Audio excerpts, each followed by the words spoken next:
Singapore is a vibrant and beautiful global city in Southeast Asia and has a very strong economy. It is a very nice place to live in, with lots of tourist attractions drawing in millions of tourists for holiday and expatriates to work here every year. It has a very high gross domestic product per capita income of $61,000 and has retained the world's highest percentage of millionaires in the year 2012. Singapore is also one of the world's leading financial center and has one of the busiest ports. It was also being listed as the second best in quality of living in the world by the Fortune magazine. However, Singapore has one of the highest income inequalities in the world. It has one of the highest Gini coefficients of 0.473, which means that there is a great difference between the income of the poor and the rich. This issue is very controversial as there is no straightforward solution to it, and there is no way the solution would result in a win-win situation for both parties. The cause of this problem is due to globalization and technological improvement in the world. The improvement in technology and the substitution of labor by technology has reduced the need of low-skilled workers.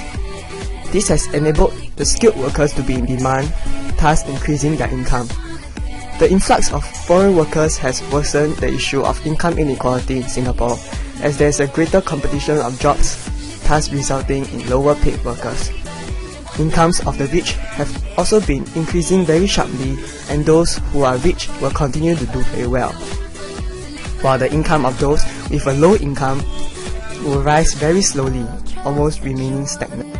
Irene Ng from Tampines GRC mentioned in Parliament that if we continue in this trajectory, we will be an increasingly rich and unequal society with an upper class of the super rich and an underclass. An underclass of Singaporeans stuck in low-paying jobs can only lead to more social tension. This problem will lead to severe effects of social stability and cohesion of the citizens.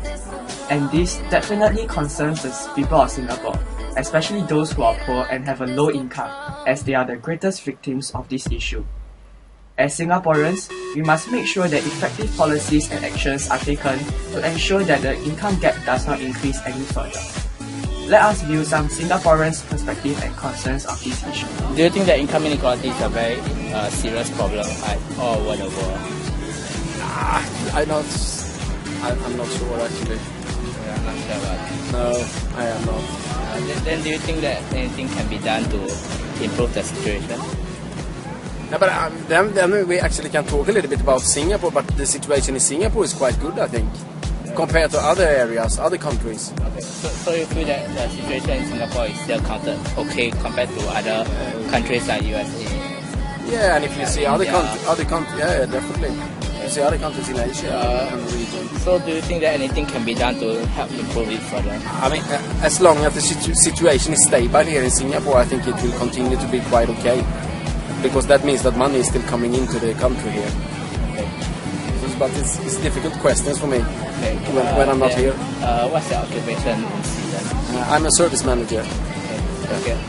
Do you see income inequality in Singapore as a very grave issue?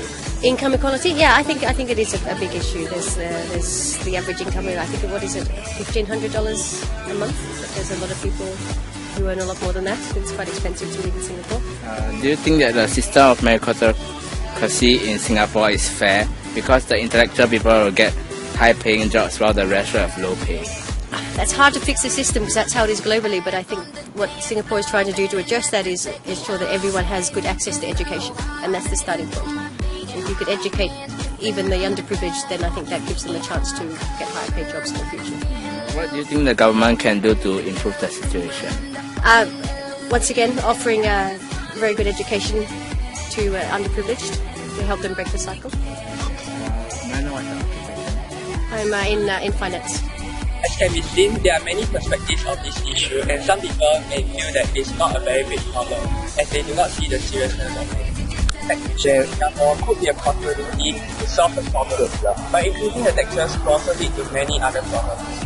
Increasing taxes result in social discontentment and also discourage high-income expatriates to work here. According to a news article by Channel News Asia, low-wage workers form 20% of Singapore's workforce and they earn a gross monthly income of less than $1,200. Hence, in order to address the issue of income inequality, We must approach the problem by focusing on improving the salaries and opportunities of those who are at the lower end of the income ladder. Workers should also be given the chance to further upgrade their skills or even further their education in order to enrich their own knowledge. Additionally, authorities should also reduce the burden of the goods and services tax for essential items like rice and milk on lower income families. Currently, Singapore does not have a minimum wage policy being implemented. Singaporeans should write in letters to the Straits Times or voice it out in the forums. They can also come together and sign petitions to urge the government to set the minimum wage an employee can get. Hence, we urge Singaporeans to take action and lend these poor and low-wage workers a helping hand. It will make their lives a whole lot better.